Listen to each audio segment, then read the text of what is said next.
An ordinary LEGO construction worker, thought to be the prophesied special, is recruited to join a quest to stop an evil tyrant from gluing the LEGO universe into eternal stasis. The LEGO Movie.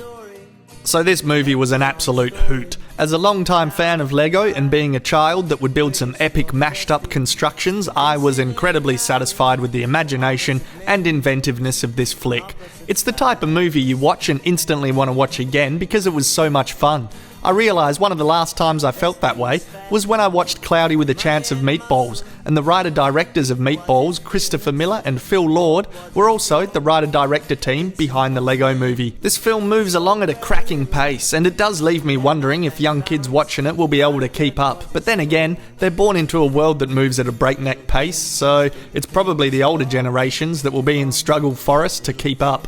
But I didn't mind the manic pace, and it is actually one thing that makes me eager to watch it again and uncover extra detail and intricacies. Even just editing this footage, I noticed all the little LEGO figures diving out of the way in the car chase, and if you watch it frame by frame, you'll actually see that the poor buggers land on their heads after diving because their little LEGO arms don't reach above their noggins.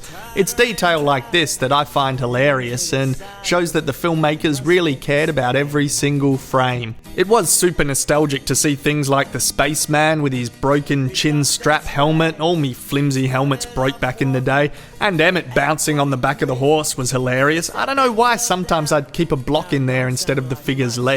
It certainly was an all-star cast. You had Batman, you had Superman, we had Gandalf, there was Wonder Woman. Oh, and Billy D. Williams did actually play Lando, which was fun. I thought it was a spectacular move to make Batman such a buffhead. People get so cranky and protective of that character, and to satirise the dark, disturbed, uber-serious Christopher Nolan Batman brought me great joy. But the real star of the film was the everyman construction worker Emmett. I like how he goes from being a bloke that follows instructions to, well, actually still kind of being that. He doesn't become this radically changed guy. Instead, his strength is getting the other master builders to put their self-importance, narcissism and egos aside to work together, to find a balance between following the instructions and doing your own thing. His creations never get any better than a double-decker couch, and that's totally fine, because herein lies the heart and theme of the movie. No one is more special than anyone else. Even if your parents or whoever prophesied you as the special, it doesn't matter.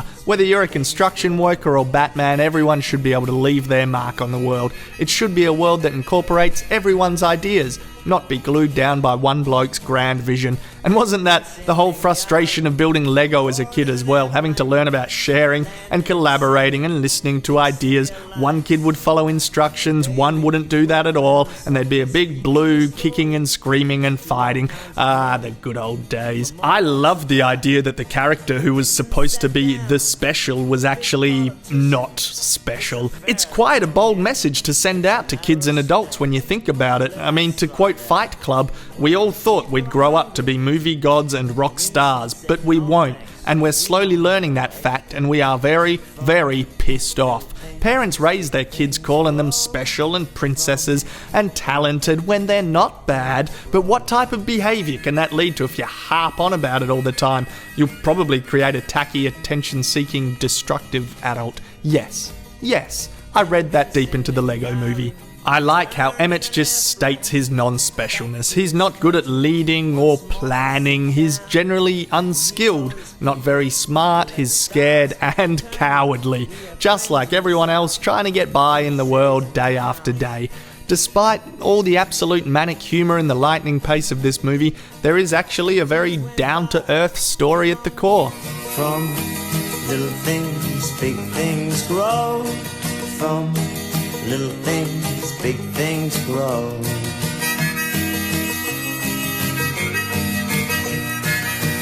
That's $37. Awesome! There is so much greatness in this film. I loved it. It's definitely worth a watch. Check it out. End.